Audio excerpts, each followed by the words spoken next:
Hey, you get a different view this week because I've got the World Series game over here, and this is where I normally have my TV, so you're normally facing the bookcases over there.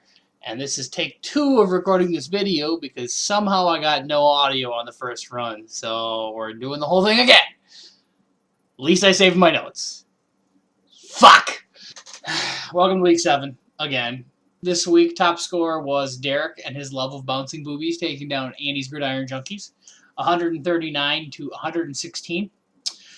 Derek's wombo combo of Zeke Elliott and Todd Gurley III combined for 79 points this week, which is going to make you win a lot of games. Hopefully the 43 points that Zeke put into that total aren't his swan song for the season, as his suspension gets reviewed next week. We'll see if he actually gets to play any more this season, other than next week. Derek also got nice games out of Matt Ryan and the Rams defense, both of them chipping in 17 points. Andy had a very nice game from Kirk Cousins on Monday Night Football. He put up 27 points in the loss to the Eagles. Andy was really hurt by Larry Fitzgerald only putting up 4.5 points at wide receiver, while Jarvis Landry's 19.5 points sat on his bench.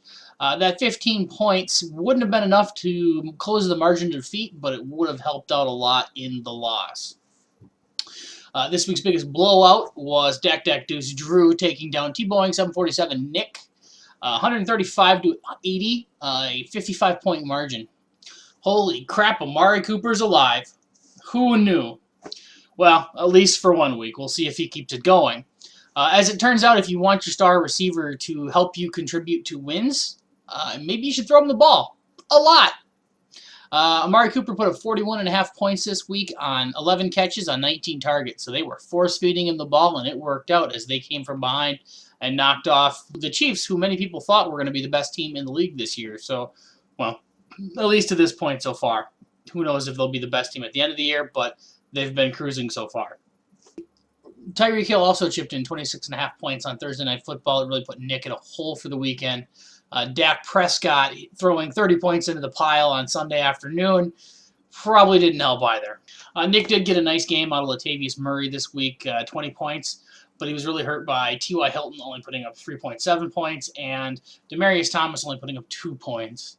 The newly acquired Derek Carr would have been nice to get into the starting lineup. Unfortunately, the 33 points he put up on Thursday Night Football were on Josh's bench, as the trade offer and acceptance didn't happen until Friday morning. It'll definitely help with reports today that Andrew Luck will be out for the season and he may not play at all this year. We'll see if those are right or not.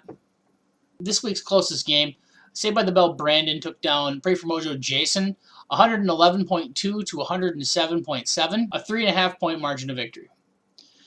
Brandon got a big week from the University of Wisconsin's own Russell Wilson with 29 points, as well as 24 points from Le'Veon Bell. Jason was unable to chase down Brandon despite Carson Wentz putting up 31 points on Monday Night Football. Unfortunately, those 31 points were basically locked into place with about 12 minutes to go in the game, but because the Eagles were up by such a large margin that they didn't really throw the ball much. They only threw 6 passes with 12 minutes to go in the fourth quarter. So he was unable to close that 3.5-point margin. Jason, I'm sure, was sweating most of the game as he decided to bench Jameis Winston this week in favor of Carson Wentz. Jameis Winston put up 26 points on Sunday, and I'm sure I would have been nervous staring at that 26 points from my QB sitting on the bench, but turns out he made the right call and did get the right player into the lineup.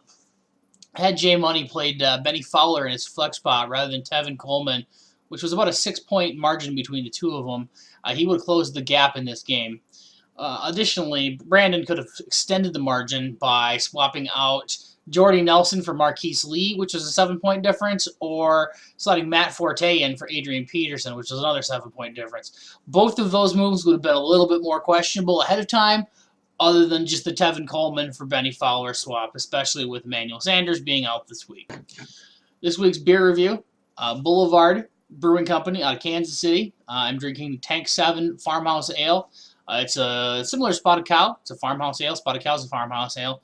Spotted Cow is only about 4.8% ABV, which is a pretty normal, standard run-of-the-mill beer. whereas this is 8.5%, so it's a little bit stronger. Unfortunately, I think this is the last one in my fridge, which sucks because I could really use a second one because this video is taking me a while to edit a second time. In other games this week, the second coming, Pope 2.0, took down John Bob Chris 113 to 104. Pope had Tyrod Taylor, LaShawn McCoy, and Ted Ginn Jr., of all people, each managed to put up 20-plus points in the starting lineup this week. Pope 2.0 climbs up into his favorite spot, which is the 6th seed, where he won both of his championship from. And Chris falls to second after sitting in first for a couple weeks. It's a big hat.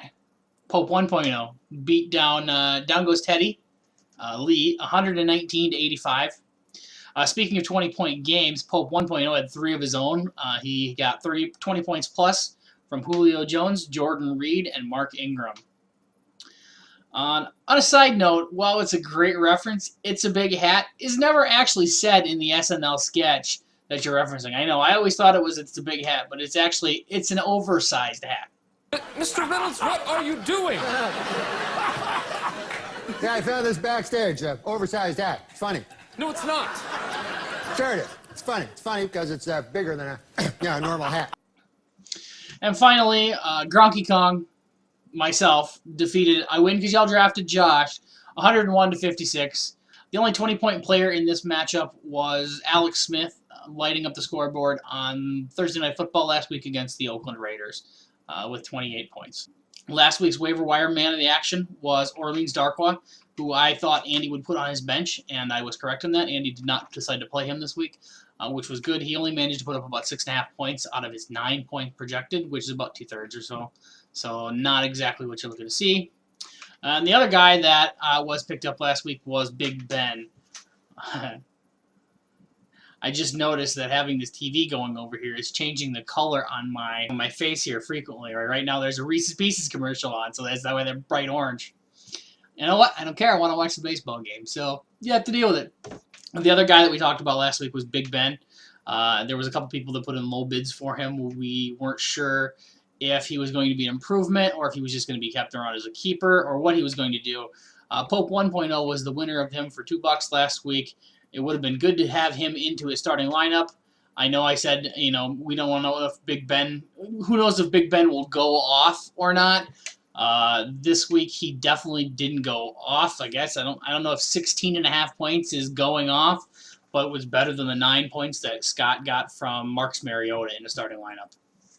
This video probably won't be uploaded till Wednesday morning sometime after waivers will clear, so I can't do my normal recap of what is going on in the waiver action this week, which to see, hey, who was picked up this week, how much were they bid on, how many teams were competing for them, that kind of stuff. So what I did instead is I'm making an educated guess about what I think is going to happen on the waiver wire. So I picked out 3 or 4 players that I thought maybe should be picked up this week. We'll see if I'm right in the morning or if I'm talking out of my ass, which is always a possibility. The first guy that I had penciled down was Kenny Stills, wide receiver for the Miami Dolphins. Somehow he's managed to put up 40-plus points over the last 2 weeks. It's largely due to Devontae Parker being out. Also, somehow he's managed to put up 40 points and score 3 touchdowns with a combination of Jay Cutler and Matt Moore throwing the ball to him, which who knows what's going on there. The second player I have picked up is actually some form of a combination of 2 players. With Marshawn Lynch deciding that, hey, I'm going to run into a game and push a referee last week, he is currently suspended. And he appealed his suspension today and was shot down in his appeal, so he will be sitting out this week. DeAndre Washington and Jalen Richard are the 2 guys that I'm eyeballing for Oakland, the 2 running backs that are behind Marshawn Lynch. The problem with that is that last week they both had 9 touches, and both combined for about 9 or 10 points. The problem is going to be is which guy do you pick up and which guy do you roll with. It could be either guy could theoretically win the job and go off this weekend, or they could both suck. So we'll see what happens. And finally, the last guy that I'm lukewarm on at best, I guess, would be Jermaine Kearse. He's actually, fairly high ranked in terms of how many points he's put up so far this year. He's had a couple big games and several just, decent games where 9, 10, 8 points.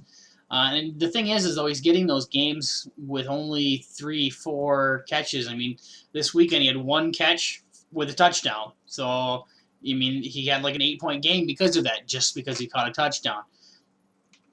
But it seems like he has been staggering his either touchdown games or his lots of catches and lots of yard games. So maybe he's worth a pickup this week. Maybe he's not. I guess we'll see if anybody bids on him in the morning or if he gets picked up on after waivers in the morning. Wagers this week. I did win my bet against Pope 1.0 last week as Ezekiel Elliott did play. We'll see if he plays for much longer, but at least last week he did play and he won me a 6-pack of beer. Also this week in our other league, Nick and I play versus each other. So we have our standard Buffalo Wild Wings dinner. A loser has to buy dinner and beer. Wings kind of bet like we normally do. Nick is currently projected to be the favorite by 1 point, but he doesn't have a kicker, so he's probably going to wail on me.